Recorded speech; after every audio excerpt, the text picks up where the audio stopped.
daging telah disalibkan. Maksudku ialah hiduplah oleh roh, maka kamu tidak akan menuruti keinginan daging. Galatia 5 ayat 16. Daging pada dasarnya adalah tentang indera dan seleramu, dan hal-hal yang ingin engkau lakukan. Dan Alkitab memberitahu kita, barang siapa menjadi milik Kristus, ia telah menyalibkan daging dengan segala hawa nafsu keinginannya. Galatia 5 ayat 24. Perhatikan bahwa ayat itu tidak mengatakan mereka yang menjadi milik Kristus terus berusaha atau berdoa untuk menyalibkan sendiri dagingnya dari keinginan dan hawa nafsu. Orang yang berdoa kepada Tuhan agar Tuhan membantunya menyalibkan dagingnya, doanya salah dan perjuangannya tidak akan berhasil. Jangan biarkan dirimu terus dalam pergumulan. Jika itu masalahnya, berhentilah segera dan katakan, mulai hari ini Yesus Kristus adalah Tuhan atas pikiranku, atas kehendakku dan atas keinginanku. Aku telah mengalahkan daging dan nafsu, kehendak dan keinginannya. Aku berpikiran Kristus. Isi pikiranmu dengan firman Kristus, itulah yang engkau butuhkan. Jika firman Tuhan mengendalikan pikiranmu, engkau akan menjadi tuan. Ketuhanan Yesus adalah akhir dari semua perjuangan.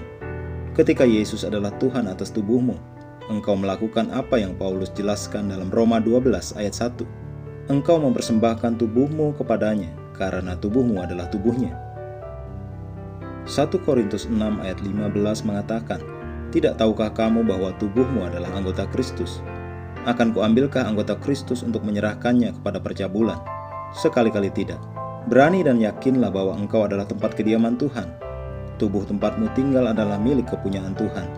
Engkau tinggal di dalamnya sebagai penghuni dan penjaga. Engkau menjaganya untuk Tuhan.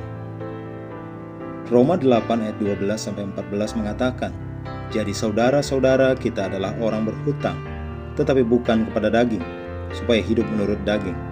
Sebab jika kamu hidup menurut daging, kamu akan mati. Tetapi jika oleh roh kamu mematikan perbuatan-perbuatan tubuhmu, kamu akan hidup. Semua orang yang dipimpin roh Allah adalah anak Allah. Engkau hidup dalam roh, oleh karena itu hiduplah dalam roh dan engkau tidak akan menuruti keinginan daging. Mari kita berdoa. Bapa terkasih, semua anggota tubuhku dan kehidupanku adalah sebagai korban yang hidup, kudus, setia, disucikan dan berkenan kepadamu, yang merupakan pelayanan dan penyembahan rohaniku. Aku telah menyalibkan daging dengan nafsu dan segala keinginannya. Pikiranku tunduk pada firman-Mu, dan hatiku diatur oleh firman. Dalam nama Yesus. Amin.